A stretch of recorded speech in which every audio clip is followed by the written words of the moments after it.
Hojiin misoomaa magaalaa Finfinneetti cichoomina hoggansaa fi ijoollee Itoophiyaatiin hojjetamaatii jiru magaalattii jiraattota isheetii fi keessummootaa fi mijattuu gochuu bira darbee fakkeenya magaalota Afrikaa gochuun eegalameetii jira. Kantiibaan magaalaa Finfinnee Aadde Adaanech Abeebee yeroo hundarra deddeebiidhaan akkuma dubbatanitti magaalaa Finfinnee fakkeenya magaalota Afrikaa fi addunyaa gochuun ni dandeenya. Kanaafis cimnee halkanii fi guyyaa hojjechuu qofa nu gaafata akkuma jedhanii magaalattiin ija biyyoota addunyaa keessa seenuu dandeessee jirti. Finfinnee akkuma maqaa ishii qulqulluu midhagduu fi hawwattuu magaalaa ammayyaa taatee ijaaruudhaaf yeroo kamiyyuu caalaa cimnee hojjechuu itti fufnaas jedhan kantiibaa Adaanech. ይህ የአዲስ አበባ ከተማ ለውጥ ዘላቂ Jijjiiramni magaalaa Finfinnee kun saffisaa fi waaraa gonkumaa addaan kan hin cinne akka ta'e hundaafuu ifa galaadha. Mallattoo gootummaa keenyaa kan ta'e godaanbaan injifannoo Adwaa ijaarree xumurree osoo hin turin giddugala dandamachiisa dubartootaa Lanageewaa mana barnootaa barattoota qaru dhabeeyyii Libba Birahaan ijaarree misoomni hojjennu hundi haammataa akka ta'e argisiisneerra. Itti aansinee misooma kooriidarii magaalaa Finfinnee addunyaatti mul'isnee hojjechuu eegalla. Kun immoo marsaan duraa dhumee lammaffaarra jirra. Har'ammoo konvenshinii idila addunyaa addis eebbisiisne.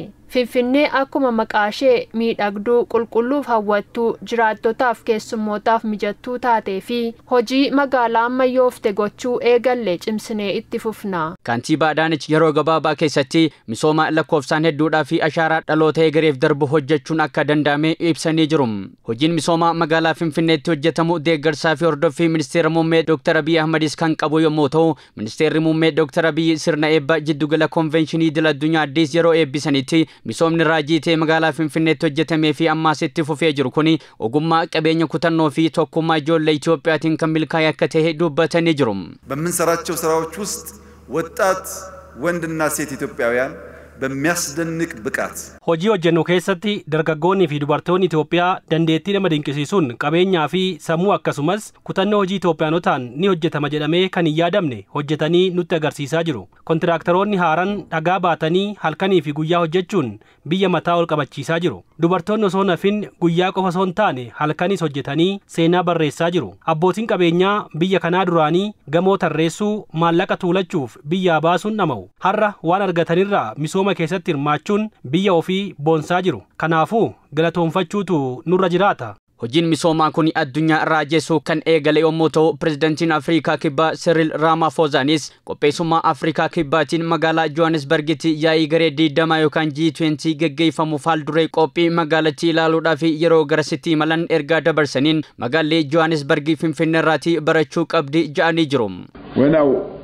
Drove around in Addis Ababa, you could see people walking around at night. Magaalaa Finfinnee yoo ilaaltu namoota galgala harka ol qabatanii bilisummaan gammadaa bashannanaa deeman dhaggita.